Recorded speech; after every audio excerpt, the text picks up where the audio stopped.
بسم اللہ الرحمن الرحیم اللہم صلی علی سیدنا و مولانا محمد النبی الامی وعلی آلہ واصحابہ وبارک وسلم۔ موجودہ حالات کے تناظر میں ہم جو بات کر رہے تھے، مختلف لوگوں کی مختلف آراء ہے۔ کچھ لوگ اس بنیاد پر ایران کی مخالفت کرتے ہیں کہ جی وہ شیعہ مسلک سے ہے۔ تو ایران کی مخالفت کا مطلب یہ ہوا کہ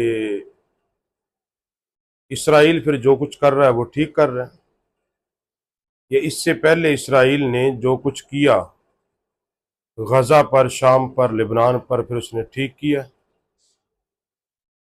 جواب دیتے ہیں جی نہیں، غلط کیا ہے، پھر اب بھی وہ غلط کر رہا ہے۔ بھئی یاد رکھو یہ آپ کے مسلکی اختلافات ہیں، مگر وہ ہمارا ایک اسلامی برادر ملک ہے۔ وہ اگر کھڑا ہوا ہے اپنی طاقت کے ساتھ اسرائیل کے آگے، تو امت کو چاہیے کہ اس کے ساتھ کھڑا ہو۔ یہ وقت اختلافات کا نہیں ہے، بلکہ یہ جو وقت ہے یہ ان کے ساتھ کھڑا ہونے کا وقت ہے۔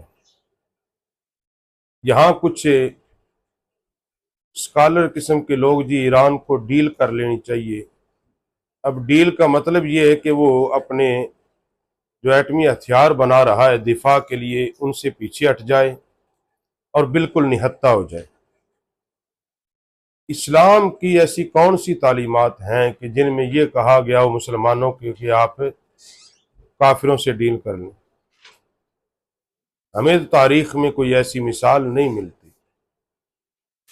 جب کفر آ کے مسلط ہو گیا تو پھر 313 بھی نکلے ہیں، پھر 3000 کے مقابلے میں 1000 بھی نکلے ہیں، پھر 3 لاکھ کے مقابلے میں 30,000 بھی نکلے ہیں، اور پھر لاکھوں کے مقابلے میں 72 بھی نکلے ہیں۔ جب کھڑے ہونا ہے تو پھر کھڑے ہونا ہے۔ تو بات یہ ہے کہ وہ کیوں ڈیل کریں؟ کیا ایٹمی ہتھیار بنانا اور جنگی ساز و سامان بنانا صرف یورپ اور مغرب کا حق ہے؟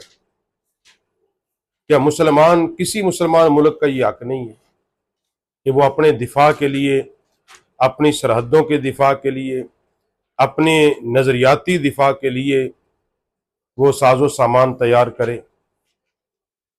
کیا اس کے پاس کوئی حق نہیں ہے کہ وہ اپنے عوام کی حفاظت کے لیے ساز و سامان تیار کرے؟ جتنا حق ان کے پاس ہے اس سے زیادہ حق مسلمان ملکوں کے پاس ہے۔ اور جو حضرات یہ کہتے ہیں جی ایران کو جھک جانا چاہیے، یاد رکھو جو جھک جاتے ہیں وہ پھر مر جاتے ہیں، ان کو جینے کوئی نہیں دیتا۔ جو جی حضوری کرتے ہیں ان کو جینے کوئی نہیں دیتا۔ جب تک آپ ظالم کی آنکھوں میں آنکھیں ڈال کے کھڑے نہیں ہوں گے، جب تک آپ ظالم کو اس کا جواب، اینٹ کا جواب پتھر سے نہیں دیں گے، وہ کبھی بھی نہیں رکے گا۔ حضرت سعدی رحمۃ اللہ علیہ نے یہی تو بات کہی تھی، فرمایا تھا کہ مظلوم ہی سب سے بڑا ظالم ہے۔ پوچھا تھا کیوں؟ فرمایا اس نے اپنی طاقت کے مطابق ظالم کا ہاتھ کیوں نہیں روکا؟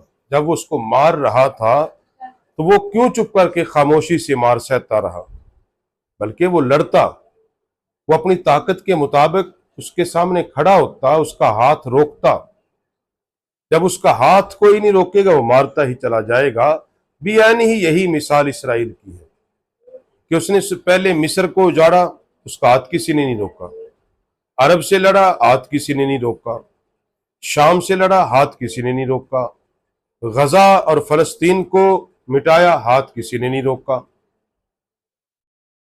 لبنان کو اس نے اینٹ سے اینٹ بچائی، ہاتھ کسی نے نہیں روکا۔ تو وہ بڑھتا ہی چلا گیا، اب وہ ایران تک آ گیا، وہ اپنے گریٹر اسرائیل پر عمل کرنا شروع کر دیا ہے۔ تو بھائی جب تک آپ اس کو روکیں گے نہیں اور صرف یہ کہیں گے کہ ہم بڑے مظلوم ہیں، بھائی مظلوم کے پاس جتنی طاقت ہے اپنی طاقت کے مطابق لڑے تو صحیح، روکے تو صحیح، تاکہ اس کا تاریخ میں جو نام لکھا جائے وہ یہ نہ لکھا جائے کہ یہ